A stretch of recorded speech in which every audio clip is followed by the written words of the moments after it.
Hey everyone, welcome to a special episode made possible by people like you. As many of you know, I made a video a little while back about our 3000X by goalzero.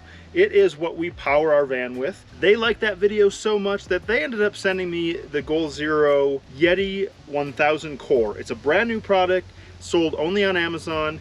It is one of those items that is really crushing the price tag. One thing that I know a lot of people have asked is how anybody could afford something like this.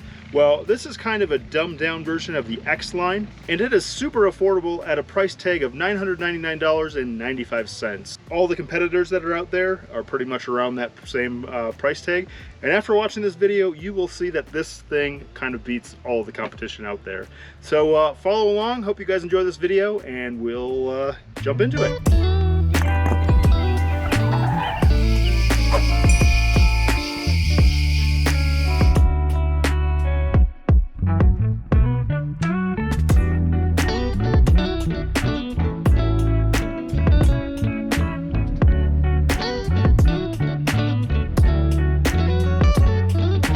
First things I noticed coming in to these two products is the faceplate is exactly the same. Has the same two inputs with that standard barrel connector and the Anderson power pole or high power pole. A little bit of a difference here though, the 1000 Core can only take in 300 watts or 25 amps, where this is double that and can take in 600 watts or 50 amps.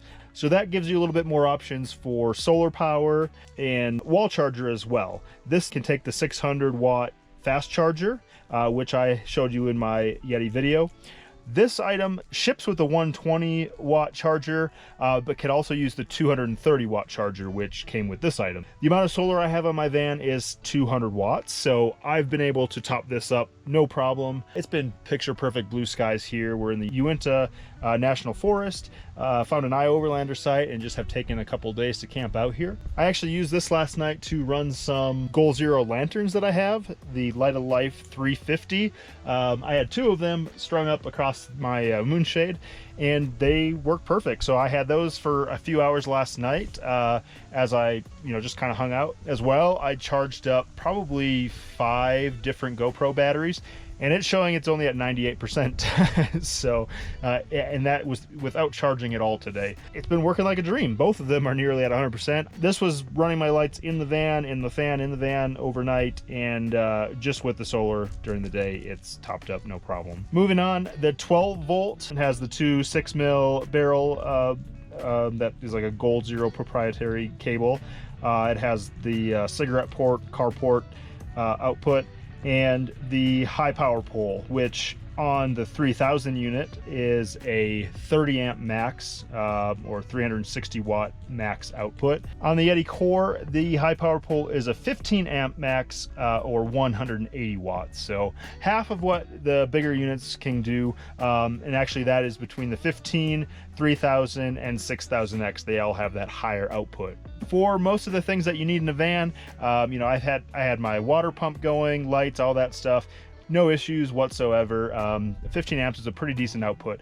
And if you look at any of the competitors on the market, 10 amps is usually the max for output. So that is pretty dang good. It is, at the same price tag as the nearest competitors, just crushing them within that regard. Exact same outputs for USBs. And then moving on to the AC, they actually have a 1200 watt inverter. The surge goes up to 2400 watts, which most items will be under that 1200 watts.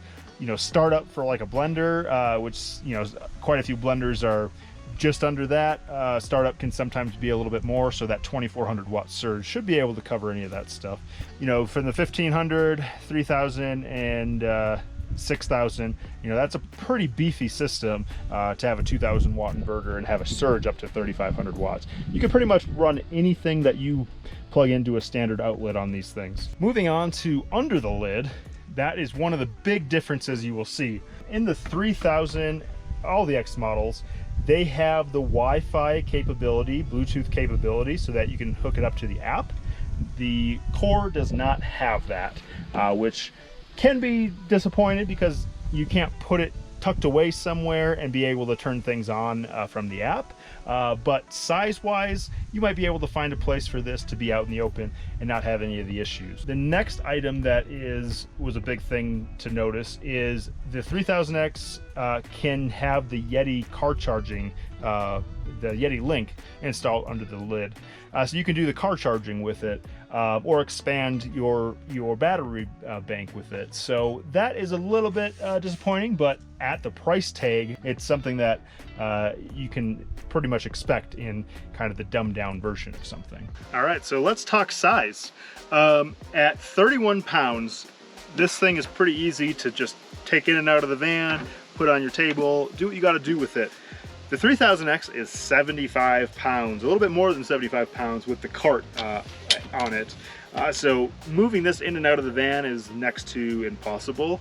I pretty much have it in the cabinet and I don't move it unless I really, really have to. So that's one of those things that is a trade-off for a lot of people. Do you want the portability of being able to move it around?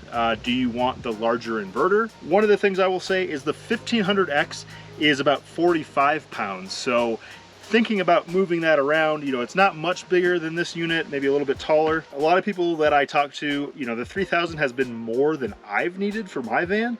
The 1000 has done everything I've asked it to for the last couple days.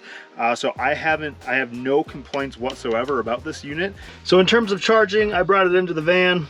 Have my 200 watts of solar into the main input. It's showing that it's pulling in 113 watts, which is, you know, pretty decent for 200 watts of solar. It is a fall, so the sun is not nearly as high as it usually is in the summertime. And for output, I currently just have my main living lights on, which bedroom and the living area, which is 17 watts right now. And I'll go ahead and flip the switch for my water pump. That goes up to about 123 watts. So still well under that 180 watt max that this can do. That was just the initial run time of it. So I think this can pretty much do anything I'd need it to, just being conscious of, you know, the output that I'm putting it through. I have not run my Webasto heater with it. I am actually at nearly 9,000 feet currently, so I didn't want to run that because there can be some soot buildup and all that kind of stuff with Webasto heaters. But I will see about testing that out at home. So it has been about 15 minutes. It's still pulling some in, but it is showing 100%, so it's pretty close to topped up. With these lithium-ion batteries, they definitely take a little bit longer at the very end to top up. I don't know if you've read anything about the stadium effect, but yeah, we'll give it a little bit here. But on that note, let's talk about charging. It seems to always be the age-old question. How fast does this thing charge up? Most everyone wants to know that. That seems to be the number one thing. For these units, they pretty much have a max input. They have set wall charger speeds, you know. For the smaller unit, you can't do it with the car charging kit, but with the larger units, you basically know what should be coming in and how long it should take. For the 1000 core, it has a 91 amp hour battery. The max input, like I said earlier, is 300 watts or 25 amps. It does have an MPPT charge controller in it, so when you do have solar going in, it should hopefully be a little bit more efficient. So charge times, with the standard 120 watt charger at empty, this should take about 9 hours.